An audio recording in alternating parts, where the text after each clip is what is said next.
Joining me now is NBC's senior investigative producer, Anna Schechter. Anna, great to see you. Malcolm Nance made the point a little while ago that there was nothing secret about this. It's a little unusual that everybody didn't have their act together, but these extremist conspiracy theories grow online. They're published online. This whole event was recruited for online. That's exactly right.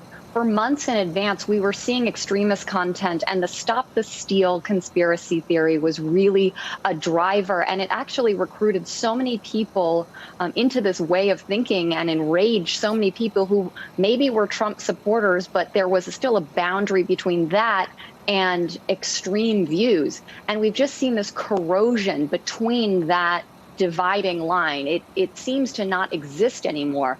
I was in Parler, which was an app extremely easy to download, and you're just immediately in an echo chamber. You don't even have to get inside one of these chat rooms like we've seen on Telegram. Well, Parler was shut down on Monday in the wake of the January 6th siege on the Capitol, and you saw this huge uptick in membership in some of the most extreme Telegram channels. So if you download Telegram onto your phone, it's really easy to get inside these chat rooms if you know what to look for.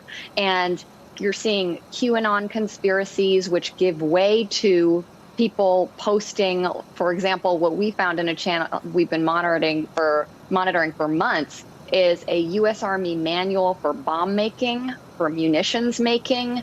These are extremely, extremely dangerous things that are being shared openly on these channels. Now, unbelievably, or not unbelievably, but in an unprecedented way, Telegram did shut down a host of these channels, and we followed up our reporting with that.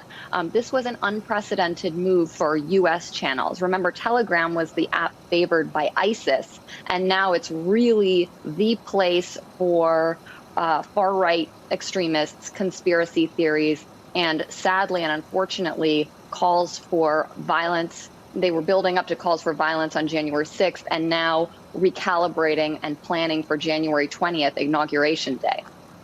Anna, well, you know, experts in this field differ on whether it's good that Twitter and Facebook and mainstream social media are clamping down on these groups. Last week, I was speaking to Sinan Aral, the professor from MIT, who said he's worried about the fact that what was in the open for investigators and the public to at least see now may be going into narrower and narrower channels. You've been studying this for years. You've lived in those places where these conspiracy theories come from. They've come out in the open, and is there some danger of them being squeezed out of the open? Absolutely. It's a double-edged sword. So on the one hand, there is some hope that when people switch platforms, it creates an opportunity for mistakes to be made where people can reveal identifying information even when they're posting under an anonymous name or a pseudonym. However, you're forcing people into the darker and darker corners of the internet. It's harder to find them. So if you wipe out Parler, then you see this huge influx into Telegram, and it's a game of whack-a-mole. And what I've seen is extremists posting in Telegram saying we're not going away. And you see these backup channels. So you're in some of the worst channels where Hitler glorification, calls for violence are just popping up in your feed, so to speak. And all of a sudden it's like, okay, we might not have a long time here. So here's the backup channel, and here's the backup to the backup channel. So these guys know that they're being watched, and they've created ways to go elsewhere and bring their audience elsewhere, and sadly radicalize more people in this climate where it's so polarized. There's so much anger, there's so much mistrust that, as you saw on January 6th too, people who were at that rally probably wouldn't have gone a few years ago, but now they are taking that step, and maybe even taking a step inside the Capitol unlawfully. People you never would have thought would have done that under other circumstances, and that's so troubling.